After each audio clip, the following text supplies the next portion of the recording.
Assalamualaikum warahmatullahi wabarakatuh. Alhamdulillah, alhamdulillahirabbil alamin wa bihi nasta'in ala umuri dunya waddin wassalatu wassalam ala asyrafil anbiya'i wal mursalin sayyidina wa maulana Muhammadin amma ba'du. Yang terhormat Abah Yai Jamil Muslim selaku pengasuh Pondok Pesantren Darussalam Kalibakung beserta keluarga yang saya harapkan fatwa dan nasihatnya. Dan yang saya hormati Guzilman Nursidin Syarif selaku pimpinan Pondok Pesantren Darussalam Kalibakung, dan yang saya hormati Gus Yusril Ihsan Mahendra selaku pimpinan Pondok Pesantren Tahfizul Quran Darussalam Kalibakung, dan tidak ketinggalan pula para pemirsa YouTube Darussalam Tegal yang saya cintai. Pada kesempatan kali ini saya akan menyampaikan sebuah materi tentang kesabaran. Sabar dalam Islam diambil dari bahasa Arab yaitu as-sabru yang artinya tahan.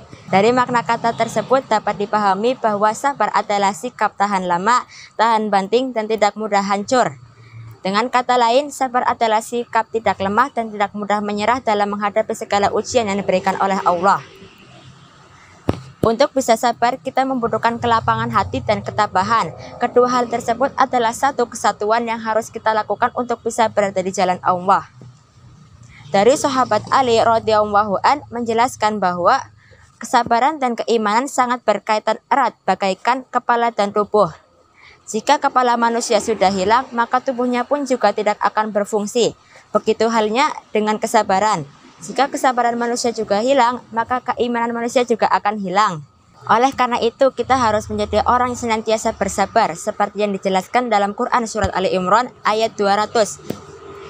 Yang artinya, hai orang-orang yang beriman, bersabarlah kamu dan kuatkanlah kesabaranmu, dan tetaplah bersiap siaga dan bertakwalah kepada Allah, supaya kamu beruntung. Oleh karena itu, sifat sabar adalah sifat yang harus kita tanamkan pada diri kita. Menurut ulama, ada 3 macam kesabaran yang harus kita tanamkan pada diri kita.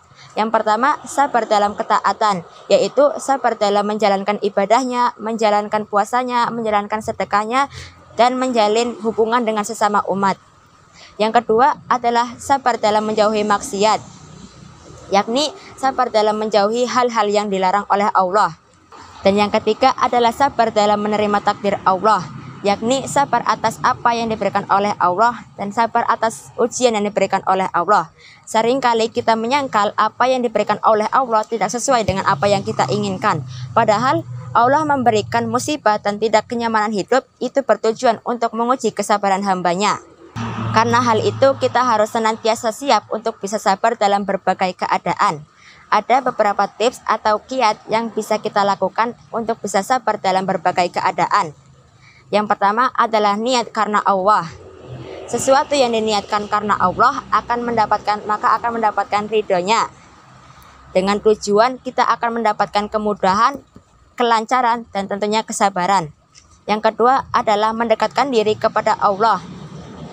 Mendekatkan diri kepada Allah dapat dilakukan dengan berbagai macam cara. Salah satunya adalah dengan membaca dan memahami Al-Quran. Dengan melakukannya mampu membuat kita menyadari bahwa apa yang terjadi di kehidupan ini adalah atas kehendak Allah.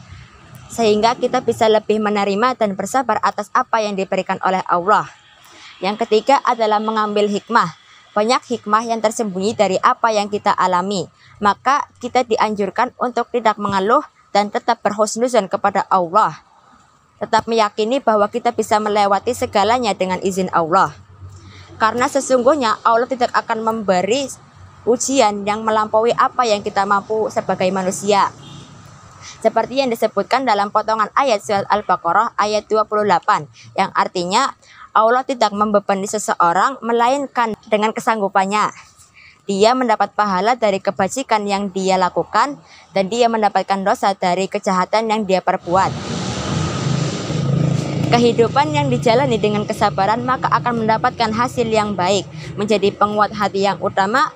Dengan sabar kita bisa menjadi hamba yang tangguh dan senantiasa berada dalam bimbingan Allah. Dengan sabar kita bisa menjadi hamba yang berhasil. Maka bersabarlah, karena dengan sabar kita bisa termasuk dalam hamba yang mulia di hadapan Allah Subhanahu wa Ta'ala. Cukup sekian yang bisa saya sampaikan. Semoga dapat bermanfaat bagi Anda sekalian. Kurang lebihnya mohon maaf. Wabillahi taufiq wal hidayah. Waridha wal inayah. Wassalamualaikum warahmatullahi wabarakatuh.